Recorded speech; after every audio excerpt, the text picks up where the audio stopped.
Welcome to the Envelope's Emmy Contender Series. I'm Glenn Whipp, and today we're talking to Kyle MacLachlan, who plays, among others, Special Agent Dale Cooper, many other characters in Twin Peaks: The Return. Welcome. Hey, thanks, Glenn. Yeah. Really nice to be here. Hard to keep track of the number of characters. And There were a few. when you got the script for this, because you were maybe the only one to see the whole thing. Certainly early on, yeah. Right. What was that? What was the script? Was it in was it Yeah, it was a giant 18-hour worth of 500 thing? plus pages, and I wasn't allowed to take it home with me. I needed to read it there in the studio where they were prepping to shoot. So I sat with a rather large pot of coffee and worked my way through it. Black, of course. Black, of course. Yes. Yeah. So yeah. You worked your way through it in one sitting. Go. Yeah, in one go. Yeah. In one go. Now, David Lynch had kind of talked to you before this about what to maybe expect. He said there are some things that he needed me to do that were going to be different than the Cooper character, but because it's David, we were speaking about this earlier before we started, he doesn't go into great detail about what that's going to be. So he just said, you'll read it. So that's how I came into the character of both Dougie and Mr. C through the script.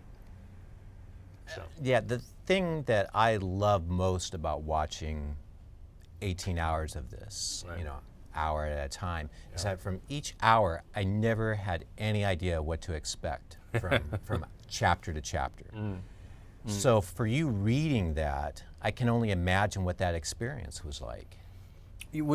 I did have to tie things together and kind of go back and remember, as I was working my way through, kind of where things were coming from. But did you do some Google searches? yeah, no, most of the time I just let David, he's written it, and the through line makes complete sense to him, and it's there for a reason. I don't necessarily have to understand the direction, the world. I need to understand what I'm doing in that world as I work my way through. But knowing full well he's going to assemble that in a very particular way and use whatever myself or any of the actors bring the way he wants to. He will paint with us. He started as a painter, obviously, and so that's how. So I've learned over the years of working with David, I've learned that that's a bit of his process. So I just focus down on what I need to do and make that as real and as believable and as accessible or inaccessible as I need to. But as you're reading this 500 pages and with your coffee, and you see the character of Dougie, and you see Mr. C, Bad Coop, whatever you want to call him. Yeah. At what point did you start to think, well, where is Special Agent Dale Cooper? Because I really wanted a little Cooper in there too. Yeah. Did that ever? I knew that. Did you start leafing through, going? Where did he show up? Yeah. David had said that it's going to be different, and but I too waited. I think the 16th hour. I think wasn't until. I think it was. It was in the hospital. Yeah. He was introduced, and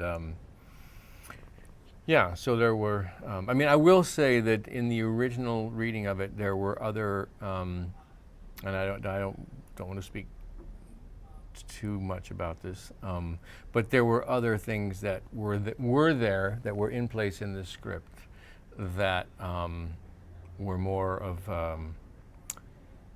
Let's just say Cooper was a little more present, but ultimately in the final edit and when it was assembled, I think David felt that it would be better served to happen when it did. So, without going into great detail, Because you can't. because I can't. But I may have even said too much. right, probably. But the real excitement was, of course, looking at these other facets of this character, other things that David was asking me to do, that he needed me to do, and that was, as an actor and as a friend, because David and I are friends, was really exciting and, pretty awesome. To have David feel like I was capable of doing what he needed me to do, because Right. I hadn't really shown that or done that in my career.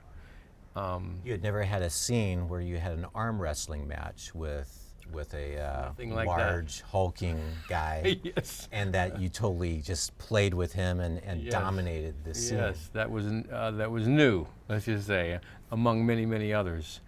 Funny enough, that scene that you're mentioning, I think, in some ways, was a bit of a turning point for the character of Mr. C, who was a pretty heinous individual. But people said at that scene, in that moment, they started to root for Mr. C. They wanted him to actually win this arm wrestling match, and I'm not going to say he became a beloved character, but I think people were sort of rooting for him to emerge victorious, which was Right. interesting. Well, that's one of the just amazing things about what Lynch is able to do with this series, is that, again, you never know what to expect. So here's this scene. I think it came early in that episode where it's just like this from a different thing. Right. It's this classic macho arm wrestling. Mr. C has what are we in, elementary school or preschool or something? He has the great line there. And it's this whole thing. Like in other episodes, it's the Dougie screwball comedy. That's just brilliant. Yeah. No. And so much fun to play. You mentioned as an actor what challenges, but yeah, he gave you so much to work with. Oh, so much, and he gave me wonderful actors to work with. I mean, Naomi Watts as Janie E was perfect, really, And every morning when we worked together, we would joke. She had the lion's share of the dialogue, obviously. Dougie Right. didn't have much. So I would come into the trailer and say, "Well, did you learn your lines yet?" And there she would be fervently, working, trying to get these giant paragraphs of just running thoughts into her brain so she could say them. And Dougie would have a one-word response or a look. Yeah, Dougie's response is like the last thing she said, Pretty much. repeating it. Pretty much, which I loved. Yeah, I like to work. Yeah, those Dougie scenes. But in a way, I mean, you're still that's a challenge to make that, because it's not Dougie. It really is Agent Cooper in there. Yeah. That's no longer Dougie. Yeah. Which made me wonder, like, what was the Naomi Watts character, wonderful woman. What was Janie? Janie E, yeah. Why did she marry Dougie in the first place? Where did that come from? Good backstory. Well, we see the guy that she fell in love with briefly in, I can't remember which hour it was, early on, before he explodes and turns into a golden BB. Yeah. A little tiny golden ball. Yes. But he's that kind of overweight, Right? blonde hair. Are you talking about the scene with the prostitute? Yeah. Yeah. Yeah. Again, so we see, why? why did she marry this guy? He had a must have been a charming go-getter when he was younger, or she saw something in him that was appealing somehow, Right, or maybe right. he rescued her from a situation that she maybe. wanted to get out of. There are a lot of bad situations in the Twin Peaks universe that Yes. people are looking to get out of. Yes, Yeah. exactly. He was a fun character because I could walk around and sort of pat. They had big fat suits that I got to wear. I pat my belly and Yeah. indulge myself in an occasional donut, which was awesome. And when Dougie comes back on, I guess it's the last hour, the last chapter, Yeah. what is that? And we just see him show up at the door, and he sounds like Dougie. Right.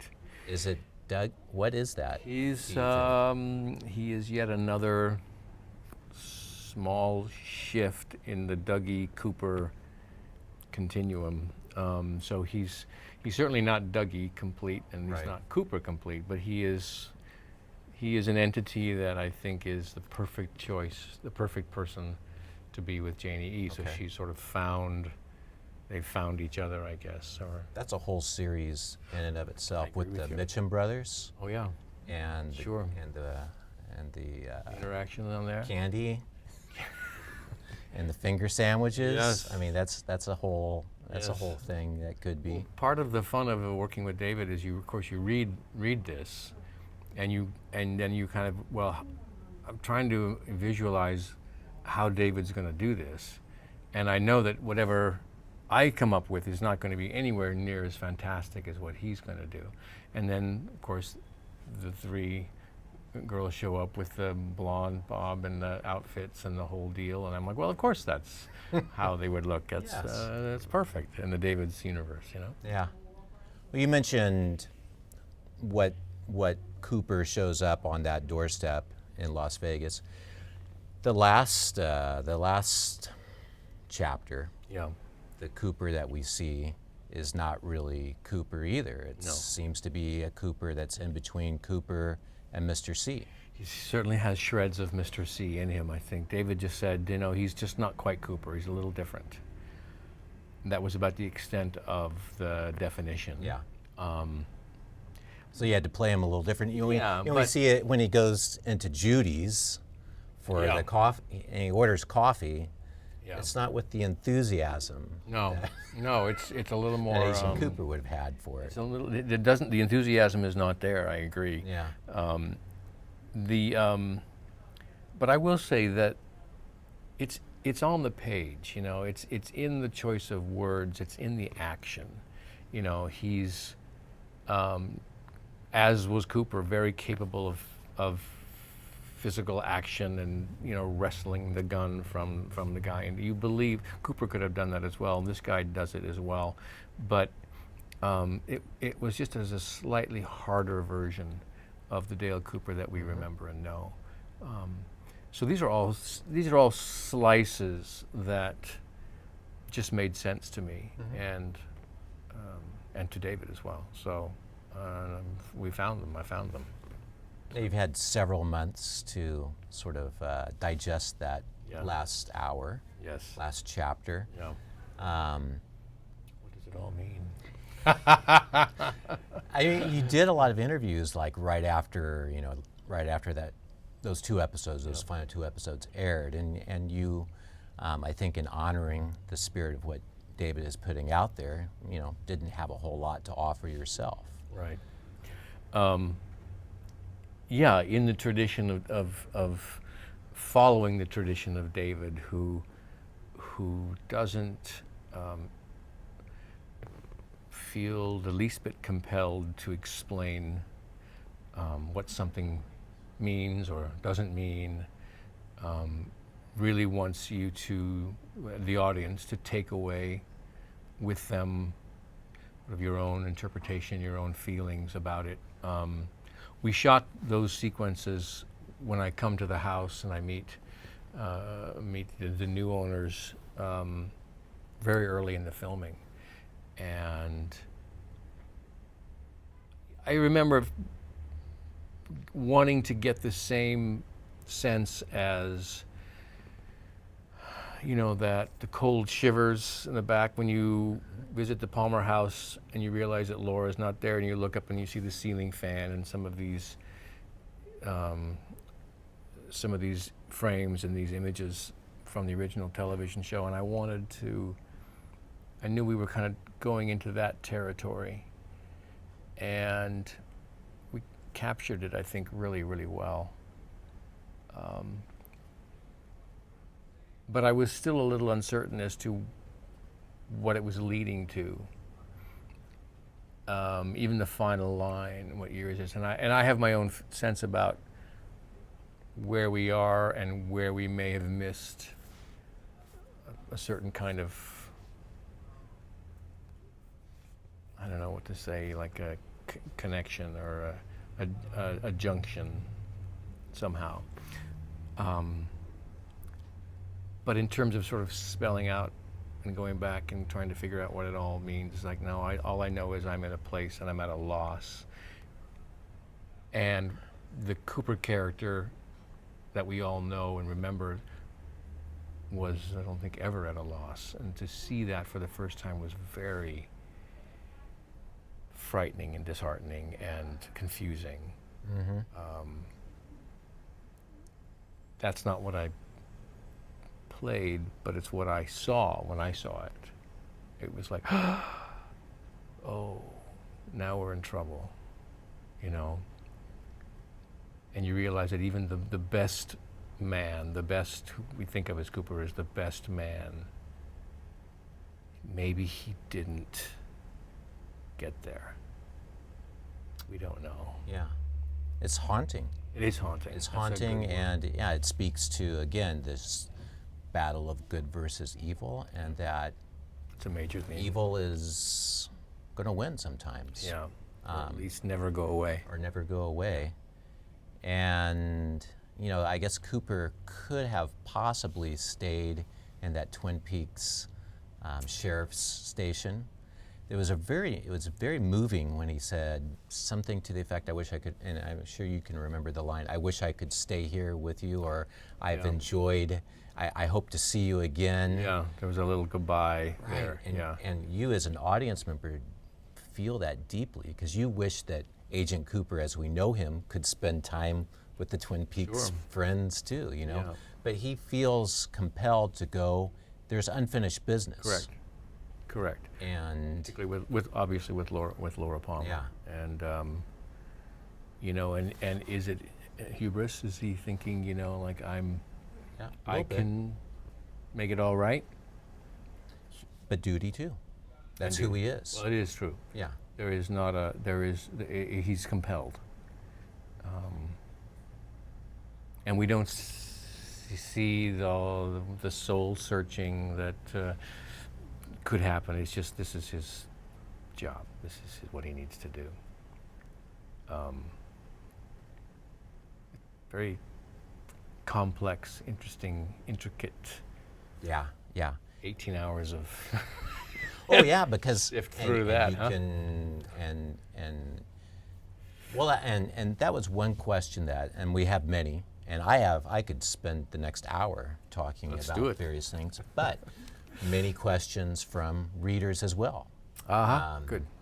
As you know, the Ask LA Times. One of the most popular questions that people wanted to ask was, well, that got the most likes on Twitter was the question, "What year is it?" That's Yeah, that seems like the that's your new. That's it's going to be your new coffee and instead of cherry damn good pie. coffee and right? hot. It's yeah. what year is it? Yeah. Yeah. Yeah. Um, Love it. Good. Well, people But- are thinking. but somebody, JC, and this is a good question. How did having social media and interacting with fans make this season of Twin Peaks different for you? Because when the series first aired, there were no, nobody was dissecting television and writing about it and really analyzing it and getting to all. I mean, there's so many great sites on Twin Peaks looking at numerology and Yeah. every detail. Yeah. What's that like? I thought it was fantastic. I think you really sense the passion of the fans, and the way people, I think, felt compelled to interact with Twin Peaks. So some did it, and I put this on my Instagram a lot, Twin Peak fan art, which I really enjoy, and I share that as much as I can as it comes in. So engaging with the fans in a personal way, and then to read a lot of the just the conversations, the writings, the musings, the explanations, if you will, of people who are compelled to, want to kind of pull it apart and look at it and examine and try to reconstruct it and have something that they can understand is also interesting, because there's some fantastic theories. There's some fantastic theories, and so many of them, each of them makes sense, Yeah. I mean, there's so many great readings Yeah. that you can go back and watch this series again and think, well, Yeah. or? Yeah. So, and those change. So it's been fun as a member of the cast to engage with this and also feel a direct passion with the fans. You know, they are so open with their enthusiasm, or not. You know, Or their people frustration. or frustrations. People Yeah. miss. Oh, what about this and what about this storyline Or- and that? You know. Why didn't we ever find out about Audrey? Right. You know, And so what- people are very, yeah. very passionate about that. And so just to engage in that way is you feel much, I feel more connected with the audience. A guy named Bino is asking, how long before you can tell us about season 4? I have to take that up with Mr. Lynch. I have no 25 years from idea, now? yeah. I you would say imagine? I'll be around. I Yeah. won't be moving quite as quickly. He'd be 90s. He'd be in his 90s. Yeah. Can you imagine? Yeah. But still, you know. Oh, we're the same. What? That was the thing about this season was David Lynch, Yeah. the comedic actor. Yeah. And you didn't really get to have too many scenes with No, him. I had the difficult scene. I had one when I was as Mr. C trying to convince David and Laura Dern both that I was Oh, yeah. Cooper and I'd been away. So I was like, okay. And all I really wanted to do is Kyle was to say, hey, David, what's going on? You know, and be kind of our silly selves, which we are, you know. And it was very, very difficult to maintain that disconnect with David in particular. Laura too, but with David in particular. How close was David's FBI agent character to David himself? Oh, he's, you know, not really. I mean, he's Gordon is, apart from the red wine, I will say that, which we all enjoy. I don't know where Gordon Cole came from, to be honest. Yeah. And it's funny when we interact, when we email back and forth. A lot of times he'll do all caps. You know, he's like as if he's Gordon Cole. Kale, he calls me Kale because of. That's a long story, and I hear his voice in his texting, in the caps. Did you see him on Louis? I didn't. I missed him on It's Louis. another great Yeah. comedic performance. He's just. Well, did you? Oh, go ahead. No, I was just saying his timing is impeccable. It's perfect. Well, that's why he's a great director too. He understands timing, I think, better than anyone. But he made a short acceptance film and I knew he was funny, but it was just remarkable. He keeps getting called off camera because things are happening off screen. There's like a car accident I and then saw a horse that. comes. Yeah, that was good. Like, yeah. And I was literally kind of awestruck at just how brilliant it was. Yeah. Yeah. Megan wants to know, is there a quality or trait of Cooper's you wish you had? Or are you truly, and she goes on, are you truly one and the same? Yes, we are.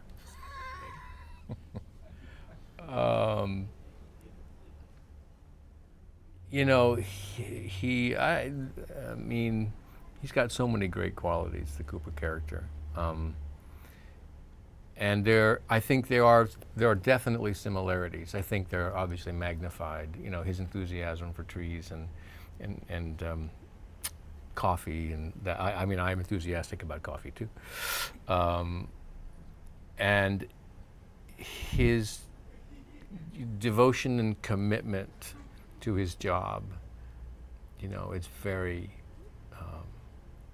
I'm very envious of that. You know, he really is committed to it, and I think it seems to me that his first impulse with anyone that he meets is he immediately can size them up. You know, he has an ability to ascertain and sort of look at them, and he absorbs who they are and what they are, and he's got a tremendous ability to do that, and that would be something that I admire a great deal.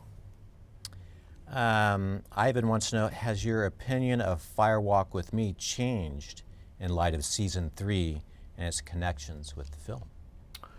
Well, I don't know how that would change. I think there are. I know that David has said that he, in some ways, I felt like this recent Twin Peaks, it has more in common with Fire Walk with Me. I think, and some of those actors and the relationships and where the story's going, as opposed to the initial one, the initial Twin Peaks television series. But I've always felt it was pretty powerful, Fire Walk, and so no, I think it's it brings up it makes me think about how David's work is perceived in general. And I always feel like there is a core group of people that get it immediately, but that it has a very long life, and people come to it. It's ahead of it. Well, I guess what I'm trying to say, it's a bit ahead of its time, and people come to it in their own, but they get there ultimately, and I think that's the case with a lot of David's work. It's why it stays around. It's why it's so relevant. It's why it's so compelling. I think, is it has a very long life. They're not going to go away. Kareem wants to know if you could keep one prop, or maybe you have, from the set of Twin Peaks, what would it be? I would keep Candy. She would be. No, I'm just kidding. That'd get me in trouble. The thing about Cooper was he's not a material guy, so there's not a lot that he would hold on to. There's a black suit, of course, you got that, I guess. Do you have that hanging up in your closet? I don't, no, I don't. I was happy to say that I came I think I fit into I don't know if it was the original one or not, but I fit into whatever they had for me, which I felt good. And they said, oh yeah, this is from the show. And I was like, well, that's good. That's a good sign. That's a good sign. Yeah. 25 years. 25 years later. Yeah. But there wasn't a lot of things that Cooper had that I would, he's just not a materialistic guy. Well, when we did Dune, I have all that stuff. I got all the props from that. Yeah. But not for Twin Peaks.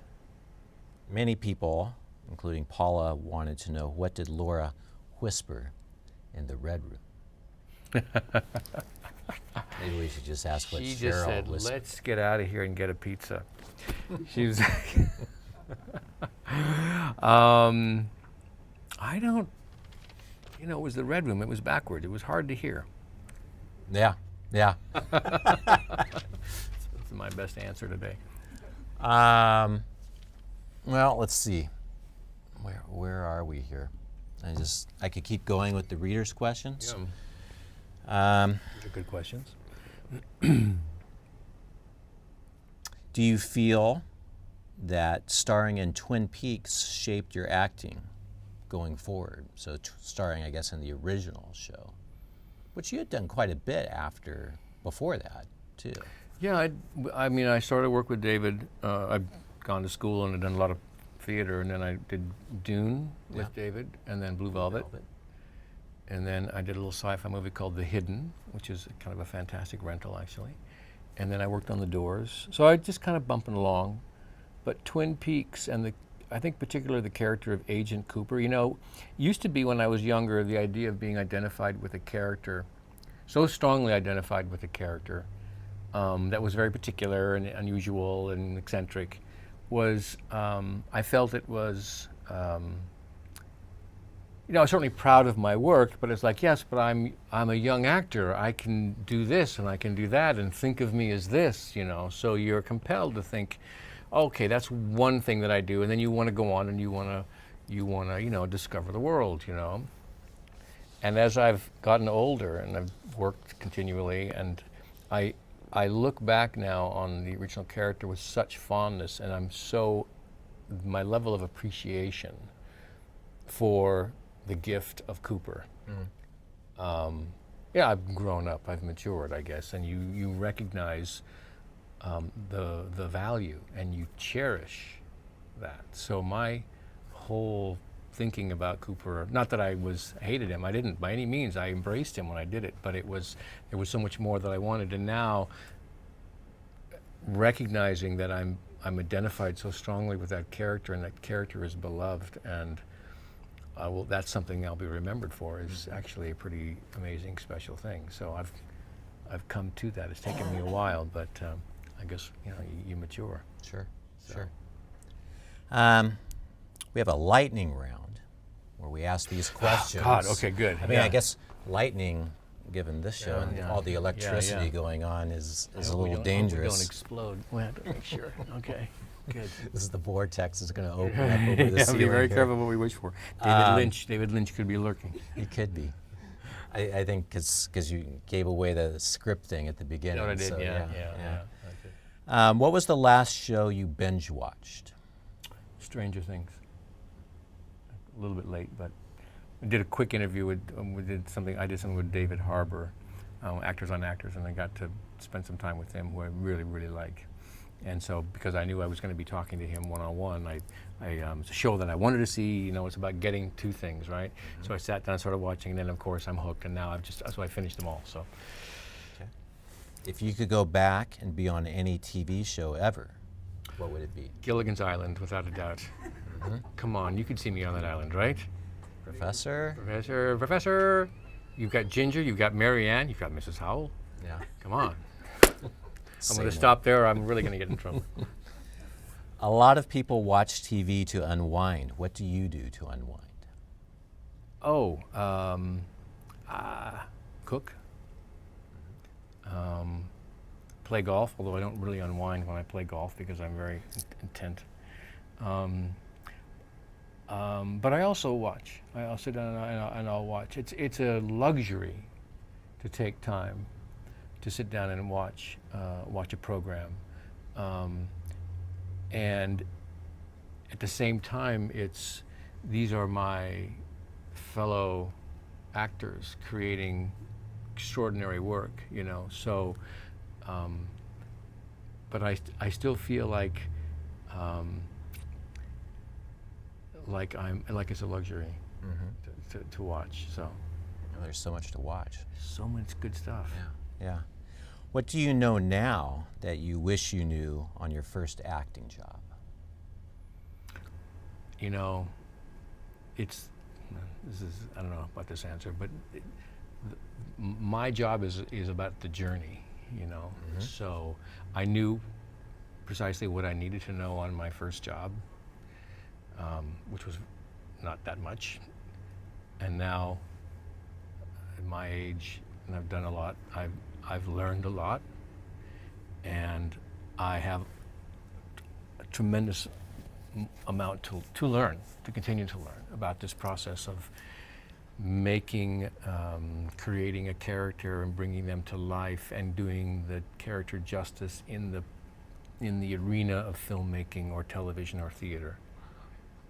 And every time I start a new project, I approach it with, God, is it gonna work? Am I gonna remember? Am I gonna bring my best, And that's always been there.